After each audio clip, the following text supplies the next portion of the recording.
Yes, most interesting. Oh, hey guys, it's me, your friendly neighborhood Pokemaniac, coming at you with another episode of Pokemon Platinum. In the last episode, we actually got quite a bit done. We beat Roark in Windworks City and got our very first gym badge, came all the way back to Jubilife City, and stopped Professor Rowan and Dawn, our sensei, from being harassed by some gaudily dressed thugs, to put it pleasantly. And in this episode, we are on our way to Eterna City, which is the city of our next gym battle and gym badge, I suppose. So coming up here through Route 204, I'm assuming everyone remembers this place. Let's make sure I got a repel up, because I don't want to be dealing with them wild Pokemons. So throw the repel up. Not like throw it up, literally. Don't eat repel. Like, don't spray bug spray in your mouth, no matter how good or weird it smells. Like, it's not worth it. So here in Ravaged Path, as I showed you guys before, we have these boulders that are blocking our way. But now that we can finally, me being useful, go be useful, buddy. We can come right through here, and one thing we can do is get TM39 Rock Tomb, which is actually a pretty solid move for this point in the game. Rock Tomb is a move that you will be familiar with if you fought Roxanne back in Gen 3. It's a pretty good, solid rock move. It does like 50 damage, and it will lower your foe's speed, which is super useful. But anyway, busting through that rock, we can come through here, and we're back on Route 204, just the other end of it. So there really wasn't that much of a trial or tribulation to get through the Ravaged Path. We just needed Rock Smash. Are you raising different kinds of Pokemon? What's it to you, pal? If you only have the same type of Pokemon, you'll have a hard time against types it's weak to. Yeah, tell that to all the gym leaders. Alright? This is the main reason why you can wreck gym leaders and basically the entirety of the Elite Four in Pokemon League up until a certain champion, who's widely considered to be the strongest. And can we sneak? Oh, okay. Repel wore off, but we snuck right by. And we get ourselves an Awakening, which is probably going to remain in our bag forever. But because we're on a new route, obviously, well, we're not on a new route. We're on the same route, just a new section of said route. We've got trainers to battle. What kind of person are you? Were you to be drawn here by the scent of flowers? What kind of person are you to be drawn here by the scent of flowers? Okay, I read that right.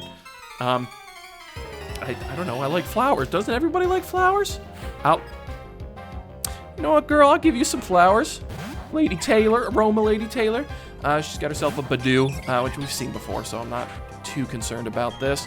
Warbeak, again, back on track after being sidelined, railroaded real hard through basically the entirety of Windworks City. And even before, just because, if you recall, we had to train up Zuko, because Lord knows, we weren't going to beat that gym as Zuko had evolved. But anyway, Aroma Lady Taylor here is going to grace us with a new Pokemon, Cherubi. As you can see right here, Cherubi's one of the new Gen 4, quote-unquote new, Gen 4 Grass-type Pokemon. And just like all the others, they fall to the beating wings of my Warbeak. It's a pretty cool Pokemon. It evolves into a unique Pokemon that we'll be going over later, that kind of has different benefits depending on the weather. So again, they were pretty good at being experimental. Not the best Pokemon, but I can wholeheartedly recommend it if you want a grass-type Pokemon. He was a strong trainer. He was drawn by the scent of flowers. Darn right, girl. And are you drawn to the scent of strong trainers? And what? Warbeak is evolving. That's right, guys. Finally. After all that neglect for the past 2 episodes, with a little bit of love, our Warbeak is finally evolving into Staravia with the alfalfa hair up top. This is such a cool design, except for the dorky cowlick she's got. But I don't know, I can't complain. I can't help but I can't stay mad at Warbeak there. So yeah, Warbeak has now evolved, and she's going to be pretty darn useful coming up. So let's continue, shall we? And ooh, this guy looks like a bug catcher. Can we catch him off guard? Hey, let me show off my bug Pokemon. Called it. And you know who's good against bug Pokemon? Yeah, just guess. Or Brandon. Guess. And he's got himself a Wurmple, which, I mean, you know him, you love him. It's Wurmple. I don't know if we've been over Wurmple, because I don't think we've been able to run into one yet. But Wurmple is a Pokemon, if you'll probably recall from Gen 3. It can evolve. It's got kind of branching evolutions. And again, there have been rumors since 3rd generation that the things that determine the Wurmple to evolve into either a Silcoon or a Cascoon depends on like gender, time of day, all that kind of stuff. It's not. It's all based on the Pokemon's inherent values. Maybe not even the IVs, but some combination of IVs or EVs, which will either... how the heck is that Kricketot faster than my Warbeak? It doesn't matter. It's dead now. Some questions are best left unanswered. But yeah, Wurmple can evolve into Silcoon, which then evolves into Beautifly, or into Cascoon, which then evolves into Dustox, which are, you know, your typical... I'm not going to be able to explain. I didn't read that. That was so fast. My goodness. Got some fast-talking kids these days. But yeah, so it's your typical, like, early-game bug-type Pokemon. And, oh, what have we here? We can one-shot this trainer, can't we, Liz? Oh, man. Okay, see, again, like, Pokemon... Gen 4, they got it right. Their dialogue... We're the strongest in our class. They got it right. They were throwing around terms like one-shot. They were throwing terms around like noobs. They were relating to the kids. And look at those. Live and Liz. Live and let Liz, I suppose. And they've got Pachirisus. Not the best for my Warbeak. And also, I didn't mention this. You guys now see that Warbeak's ability has switched to Intimidate, which is a stupidly good ability and perfectly demonstrated here. Even if you're in a double battle, Intimidate will affect both of the opposing Pokemon. And with Pachirisu being our opponents, right now they only got physical attack. So Warbeak really just, you know, defending herself and Zuko. But anywho, moving right along, Pachirisu is a Pokemon we haven't seen thus far. You know what? I say we Ember. Quick Attack one of them, Ember the other one.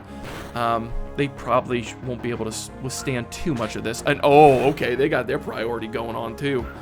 So Pachirisu is the electric rodent of this generation. It is absolutely adorable Pokemon. It doesn't evolve, unfortunately, which I think is to its... like, not to its credit. But, I mean, it is super cute. I can recommend them pretty well. They're pretty average when it comes to offense. But their defense is actually kind of ridiculously good. I don't know if people still recall this, but for the World Championships, I believe it was VGC, a couple of years ago. I say a couple of years ago. This could be anywhere between, like, 5 to 10 years at this point now. Oh, my God.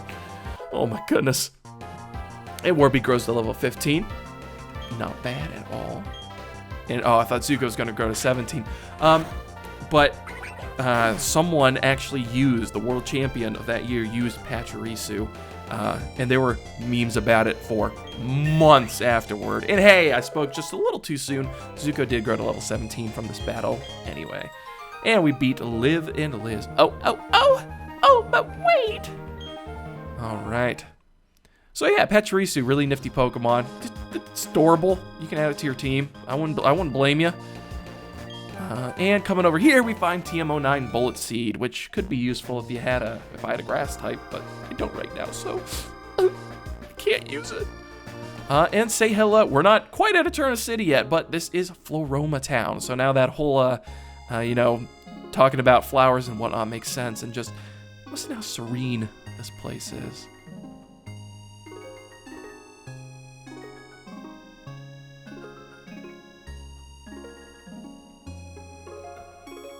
Oh, just beautiful, isn't it? And what do you have to say for yourself? Do you know about the Gracidilla flowers? They're given as bouquets to express feelings of gratitude. It's an enduring tradition around these parts. I'm sure that probably won't pop up later. And coming over here, welcome to Floroma Town, the town of flowers, flowers, and more flowers. You should plant some flowers of your own, too. Yay for flowers!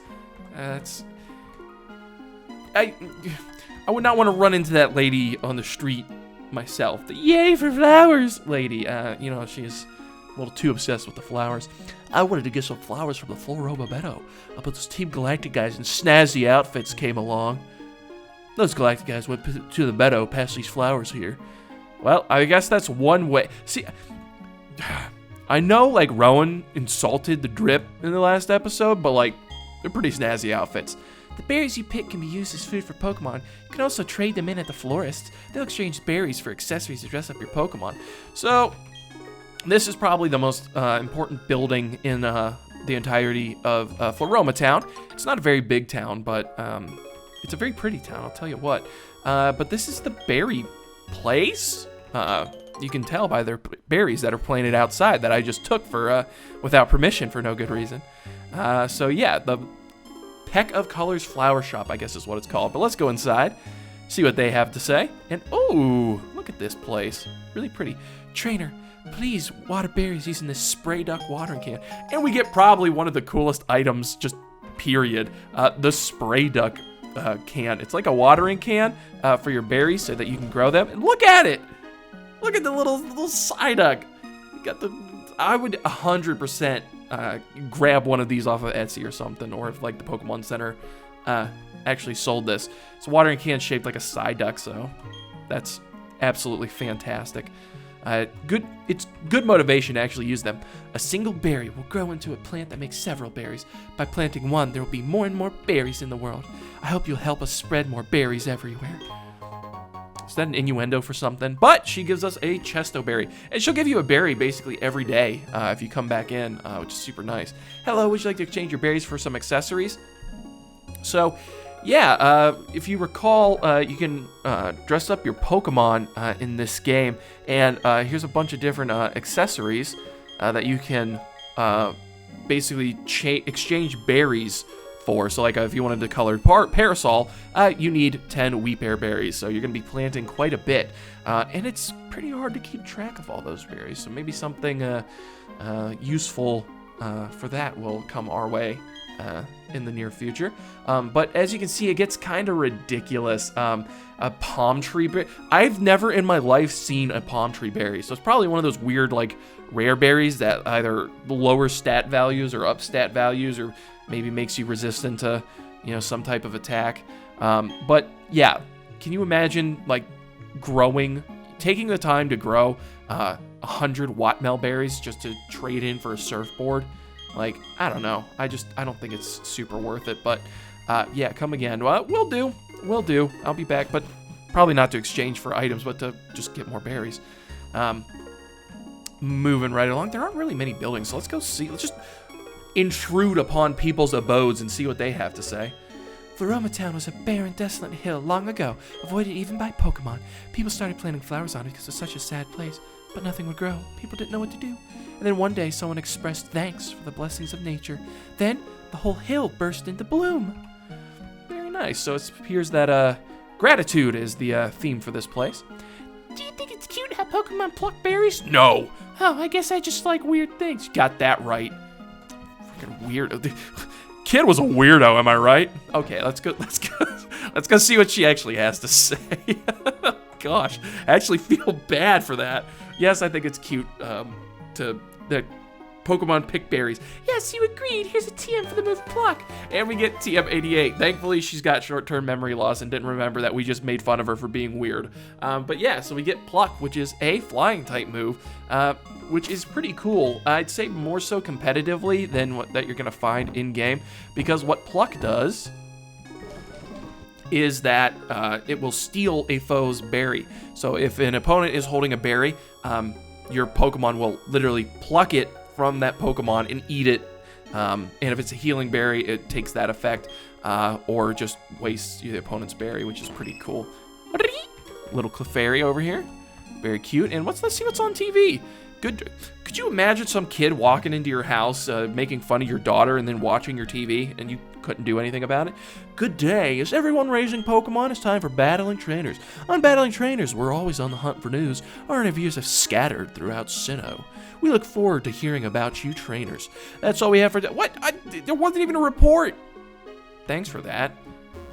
Got them scattered like the Infinity Stones across Sinnoh, but moving right along. we got one more house to visit. And I guess all these other people just mill about day or night in the city.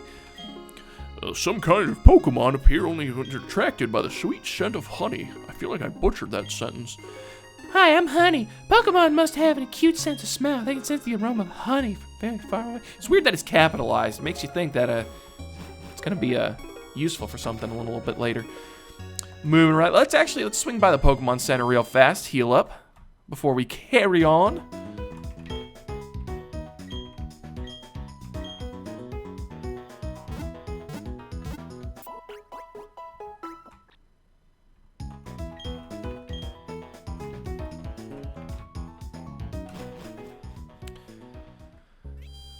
Okay, and now after healing up, I guess we should go see what this kid was talking about and go address those guys with the snazzy outfits. But what do you have to say? I got drawn here by the sweet scent of honey.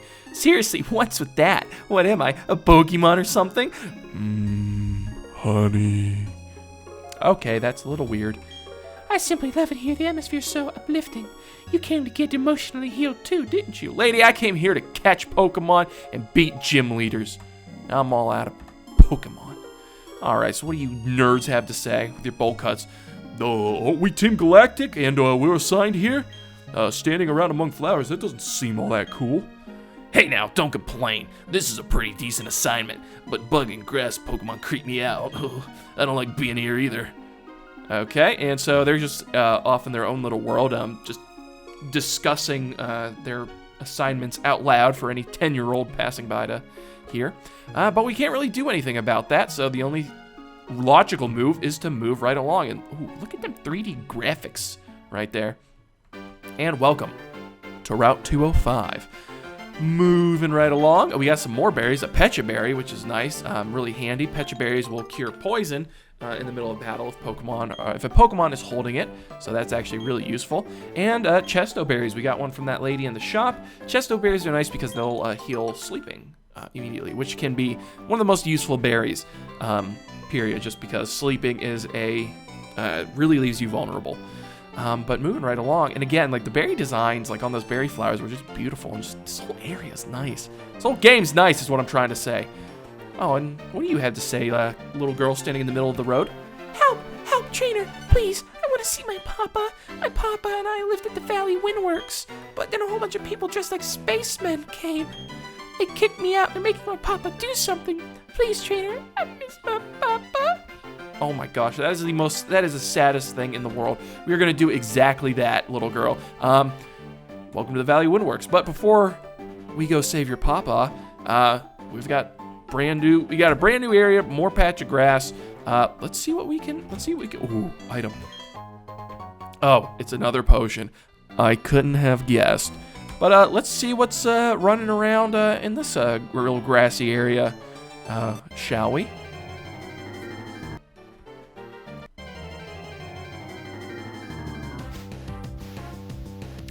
Alright guys, I was trying to be subtle. Obviously, I don't know if I did a real good job or not, but here we are. Running around the Valley Windworks, we have run into a brand new Pokemon we haven't seen thus far, Shellos, or Shellos, I guess is the proper pronunciation. Shellos, first of all, look at how happy he is. Look at that smile. Like, how can you not just love this little goober?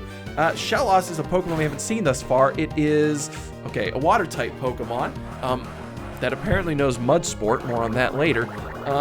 And aside from being the most positive looking Pokemon on the face of the planet, Shellos is also going to be the next member of our team. As you can see, Shellos is based on it. You know what? This is a pink Shellos. Let's try the Heal Ball out. This is one of the only times it's going to be useful. So get in my balls, Shellos. 1, 2, 3. Oh, it's that easy. Now, I guess once we're getting the description and everything, we can go over what type of Pokemon Shellos is. So, as the data is getting added to the Pokedex, Shellos is the Sea Slug Pokemon, pure water type. Beware of pushing strongly on its squishy body, as it makes a mysterious purple fluid ooze out. Which is really disgusting when you think about it, but it's so darn cute. I just think that, that covers everything. It's got an excuse for everything. So Shellos is a phenomenal Pokemon, particularly if you don't have a water type. Out of a myriad of water types in this generation, and in most generations, I gotta say, water's very common type of Pokemon. This is what I would consider to be not just one of my favorites, but one of the better ones in general. Shellos gets pretty dang bulky, so it's got really great defensive stats and a really great special attack stat. It's not the best when it comes to speed, obviously, because there's got to be a trade-off somewhere, but I think Shellos is a phenomenal Pokemon and is just the perfect next addition to our team. And yes, of course, I'm going to give a nickname to our Cot Shellos. And funny enough, so Shellos, the Sea Slug Pokemon, is obviously based off of a sea slug. And a sea slug is a shell-less gastropod, according to Wikipedia. So shell loss, as if it lost its shell, which is already a phenomenal name, don't get me wrong, but I think we can do just one better, again referencing all of the little fun facts that I looked up about sea slugs. I think we can name our Shellos Autumn. Do you know why? Well, aside from, it being October at the time of recording this, so it makes sense. It's seasonal, everything. Well, sea slugs are, in fact, considered a nudie branch. So I feel like in autumn, the branches are nude. So I feel like it works. Don't judge me on my punmanship, okay? And that's a good name, too, because it has layers. It's a punion.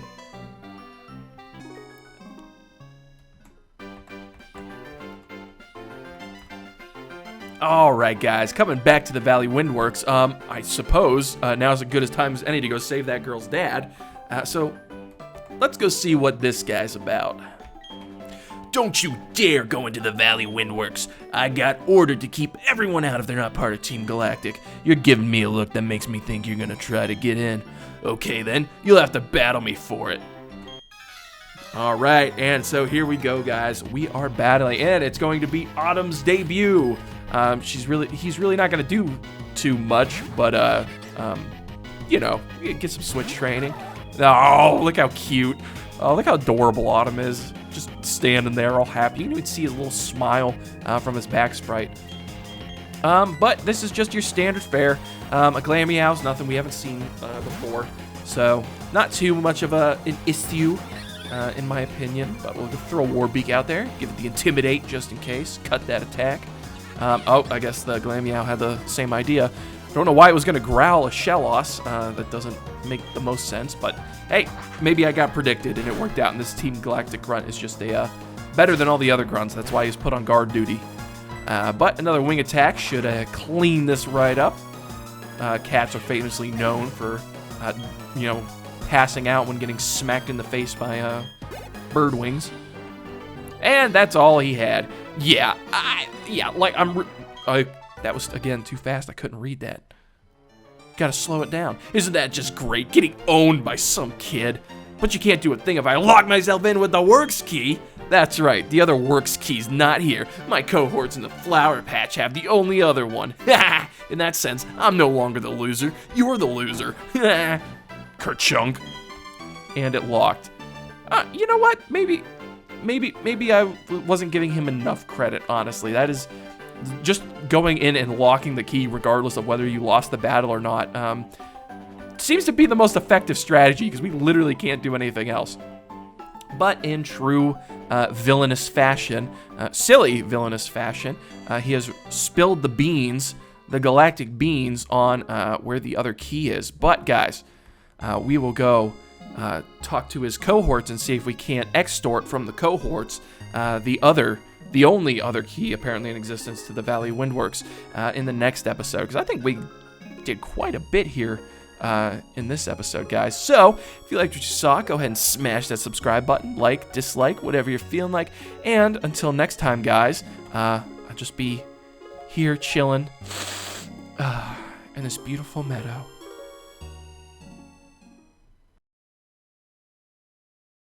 running, running in the doors.